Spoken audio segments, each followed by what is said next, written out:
लाल tie की कहानी खुशवंत सिन्हा द्वारा लिखी गई थी, तो चलिए इसे शुरू करते हैं। दीवार में बनी अंगीठी के ऊपर की कॉर्निस पर कुहनियाओं के चिश्ती आराम से खड़ा था।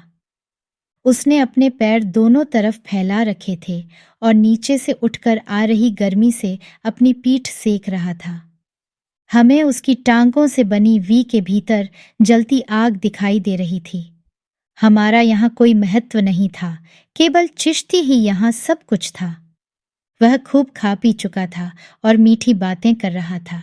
हम उसके इर्द गिर्द घेरा बनाए खड़े थे, कुछ प्रशंसा करते, कुछ मजाक उड़ाते और कुछ ईर्ष्या से जलते हुए।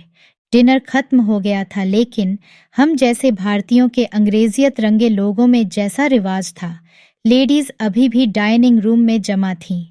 लेकिन चिश्ती जहां भी जाता, उसे रिवाजों को धता बतानी होती थी। मेजबान महिला खुद चिश्ती की बांह पर हाथ टिकाए खड़ी थीं और हंसी से लोटपोट हो रही थीं। चिश्ती हमेशा आकर्षण का केंद्र रहता था। वह हमेशा बोलता रहता था।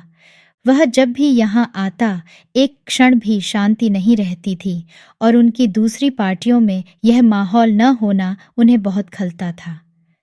जैसे ही जरा सी शांति होती, चिश्ती की आवाज सुनाई देने लगती। मैं बताऊं उस दिन मेरे साथ क्या हुआ, या आपने मेरा यह एकदम नया मजाक सुना?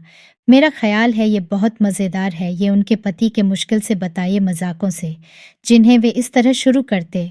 आज कोर्ट में एक मज़ेदार मामला पेश आया और जो हमेशा एक ही कहानी होती थी, कहीं ज़्यादा मनोरंजक होता था। मेज़बान महिला ने चारों तरफ देखते हुए कहा, आपने चिश्ती की शादी की परिभाषा सुनी है? मेरा ख्याल है यह बहुत मज़ेदार है। हम सब इसे सुन चुके थे और जानते थे कि यह चिश्ती की नहीं है, लेकिन इस बात का कोई महत्व नहीं था। मेज़बान महिला ने चिश्ती को अपनी दोनों बाहों में घेर रखा था और उसे जिद कर रही थी कि इसे बताए। चिथिती एहसान सा करता हुआ मुस्कुराया और कहने लगा, हाँ, यह सचमुच मज़ेदार है, बहुत ही मज़ेदार। अच्छा, देखता हूँ। हाँ, याद आया। शादी च्युइंगम की तरह है, शुरू में मीठी, अंत में चिपचिपी। हाँ हाँ। चिश्ती अपने मजाकों पर भी खुद ही सबसे पहले हंसता था। उसकी हंसी में साथ देने के लिए स्त्रियां भी जोर जोर से हंसना शुरू कर देती थीं। कुछ पुरुष मुस्कुराते, बाकी चुप बैठे रहते। चिश्ती पुरुषों की प्रतिक्रिया पर ध्यान नहीं देता था। ये सब स्त्रियों में उसकी लोकप्रियता से जलते भुनते रहते थे। उसके ज्यादातर साथी गंजे, मोटे और सुस्त पड़ गए थे। चिश्ती हमेशा हंसता खेलता रहता था। उसने निरंतर कसरत करते रहकर अपने शरीर को बनाए रखा था। अब वह 40 का था, लेकिन जब वह 18 का था, एक औरत ने उसे देखकर कहा था, किसी ग्रीक देवता की तरह नजर आता है। उसके बाद उसने अपना यह नक्शा बनाए रखने का जैसे प्रण ही कर लिया। 30 का होने पर उसे यह लड़ाई हारती हुई दिखाई दी। उसका माथा जो पहले जितना होना चाहिए उतना चौड़ा था, लेकिन अब वह बढ़ता ही चला जा रहा था। उसके चौड़े सीने के नीचे अब पेट बढ़ता दिखाई देने लगा था और पहले का सपाट पेट भी फूलने लगा था, जिसे अपनी जगह रखने के लिए चिश्ती पेट की पेटी कसकर बांधने लगा था। चेहरा ही चिश्ती की अकेली हेलेनी निशानी नहीं था, यह उस अंग का भी सवाल था जिसे ग्रीक मूर्तियों में ठक दिया जाता है। इस क्षेत्र में चिश्ती की उपलब्धियां रहस्य ही बनी थीं और यह भी जाहिर नहीं था कि पत्ती के नीचे क्या और कैसा है। उसके जादुई संबंधों की कहानियां पुरुषों में ईर्ष्या से लपेट कर कही जाती, जिन्हें स्त्रियां बड़े ध्यान से सुनती थीं। जैसे उसने किस तरह किसी महिला का हाथ डिनर टेबल के नीचे ही थाम लिया और यहीं से उनका प्रेम संबंध शुरू हो गया, और उसने किस तरह पैसे वालों की बीवियों, अफसरों की बीवियों, क्लर्कों की बीवियों, बूढ़ी औरतों, जवान लड़कियों, कॉलेज और स्कूल की लड़कियों को भी फंसाया था और उनके साथ ऐश की थी। कुछ लोग कहते थे कि ये कहानियां पूरी तरह सही नहीं हैं और बढ़ा चढ़ाकर कही जाती हैं, लेकिन चिश्ती को पार्टियों में जो देख लेता, वह इन पर विश्वास करने लगता था। चिश्ती से जब इस बारे में पूछताछ की जाती, तो वह कुछ इस तरह नजर डालता मानो कह रहा हो, और तुम क्या सोचते हो? हाँ, इस बात में सच्चाई ज़रूर थी कि और लोग जिंद की कल्पना ही करते हैं, वे सब उसे प्राप्त थीं। इस कारण भी वे उसे पसंद नहीं करते थे। महिलाएं डाइनिंग रूम से धीरे-धीरे निकलीं और पुरुष कॉफी पीने बैठ गए। चिश्ती अब भी आग की तरफ पीठ करे खड़ा लोगों को देख रहा था। मैं आपको उस कहानी के बारे में बताऊं जो मैंने अपने पिछले टूर में ही अनुभव की है। एकदम अविश्वसनीय। रेलवे स्टेशन पर जब वह आगे की गाड़ी का इंतजार कर रहा था, तब यह औरत उसे मिली थी। यह टाई भी उसने मुझे दी थी। यह कहकर उसने अब जरा सिकुड़ी हुई लाल टाई उठाकर दिखाई। उसके पति की हो सकती है। पता नहीं उसके सामने कया बहाना बनाया होगा। हाँ हाँ, हम सब भी ताज्जुब करने लगे। उस दिन चिश्ती को दिन में एक शहर का दौरा करने को कहा गया था। उसने सवेरे की ट्रेन पकड़ी और एक फर्स्ट क्लास के डिब्बे में जा चढ़ा, जहां वह अकेला था। उसने अपनी अटैची मेज पर रख दी और शीशे के सामने खड़े होकर अपने को देखने लगा। अपनी लाल टाई उतारकर कील पर टांग दी, फिर करीने से काढ़े हुए बालों पर हाथ फेरा। वह जानता था कि देखने में वह सुंदर है, लेकिन उसके भीतर हिम्मत की कमी क्यों है? कई बदसूरत आदमी जो हासिल कर चुके हैं, वह उसे आज तक प्राप्त नहीं हुआ। औरतें उसके बारे में बातें करती हैं, लेकिन आज तक वह एक को भी जीत नहीं पाया।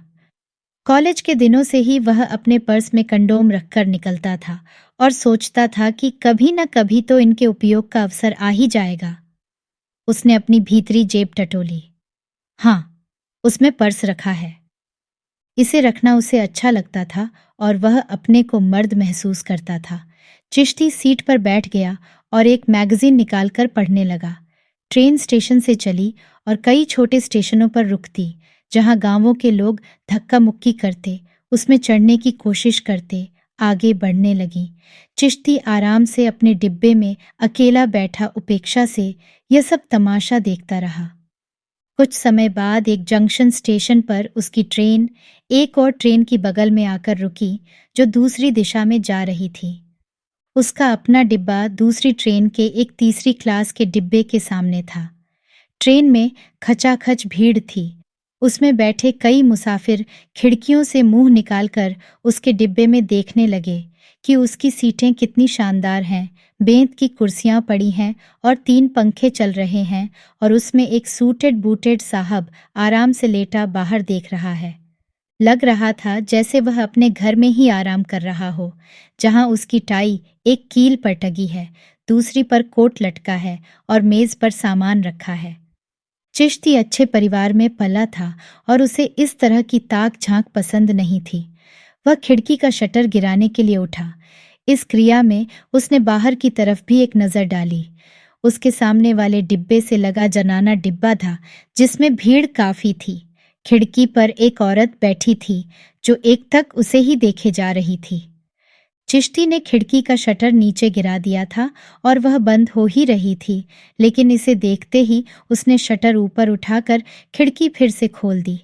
फिर उसने अपनी बैठने की स्थिति बदली और खिड़की पर इस तरह आ बैठा कि औरतों को ज्यादा साफ देख सके। यह औरत उसे पलक झपके बिना देखे जा रही थी। चिश्ती में उत्तेजना भरने लगी। क्या यह उस तरह की औरत थी? जरूर होनी चाहिए। उसके बाल भी घुमा घुमाकर काढ़े हुए थे, जिनमें चारों तरफ रंग बिरंगी क्लिपें लगी थीं। आंखों में सुरमा भी नजर आ रहा था। ओठों पर लाल लिपस्टिक थी। वह बराबर सुपारी चूसे जा रही थी और यह नजर, अब कोई शक नहीं रहा। चिश्ती यह सब देखकर परेशान हो उठा। फिर उसने सिगरेट निकाली और उसे पीने लगी, लेकिन उसका पीने का ढंग दूसरों से एकदम अलग था। वह हाथ की मुट्ठी सी बनाकर उसमें सिगरेट कसे होंठों में लगाकर खींचकर धुआं निकालती और फिर मुंह से बाहर छोड़ देती। फिर उसने दोनों नथुनों से धुआं छोड़ना शुरू कर दिया। अब तो उसे बिल्कुल भी संदेह नहीं रहा और उसने हिम्मत करके उसकी ओर देखा। इसमें कामना भी थी और डर भी था। अगर वह उसकी अपनी ट्रेन में होती तो कैसा मजा आता। यह विचार आते ही उसका खून चेहरे में तेजी से दौड़ने लगा। वह उसे देखता बैठा रहा। सामने खड़ी ट्रेन ने लंबी सीटी दी और ट्रेन धीरे धीरे आगे बढ़ने लगी। जनाना डिब्बा चिश्ती के सामने आने लगा। चिश्ती का चेहरा गुलाबी हो उठा। उसे लगा कि उसे कुछ करना चाहिए, कुछ ऐसा जो इस स्थिति के अनुरूप हो। वह औरत अब उसके बिल्कुल सामने थी। चिश्ती ने बड़ी हिम्मत करके और सारा जोर लगाकर उसकी तरफ देखा, बाईं आंख बंद की और वासना की नज़र उसकी ओर फेंकी और फिर अपनी सीट पर आराम से बैठ गया। उसका दिल जोर जोर से धड़क रहा था और बदन निढाल हो गया था। तभी सामने के प्लेटफॉर्म से चीखने चिल्लाने की आवाज़ें आने लगीं, जिससे चौंक कर वह उठने लगा। ट्रेन के ब्रेक चीख कर खड़खड़ाए और कुछ गज आग बढ़कर वह रुक गई। चिश्ती ने जनाना डिब्बे की तरफ देखा। वह उसके डिब्बे से कुछ गज आग ही रुक गया था। औरत ने उसकी तरफ नजर डाली और फिर वह खिड़की से गायब हो गई। चिश्ती के मन में अचानक ख्याल आया कि कहीं वह उसके डिब्बे में तो नहीं आ रही है। क्या वह उसे पिटवाएगी? हो सकता है वह वैसी औरत न हो। चिश्ती यह सोचकर तेजी से उठा और लेवेट्री में घुसकर दरवाजा भीतर से बंद कर लिया। कुछ मिनट बाद चिश्ती को अपने डिब्बे का दरवाजा खुलने की आवाज सुनाई दी।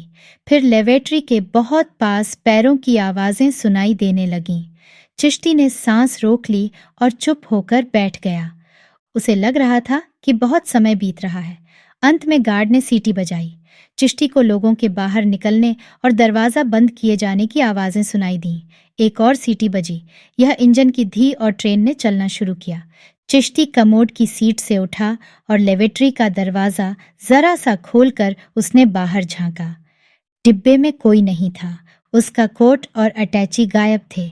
उसकी टाई अभी तक कील पर लटकी थी, लेकिन उसके निचले छोर से थूक टपक रहा था।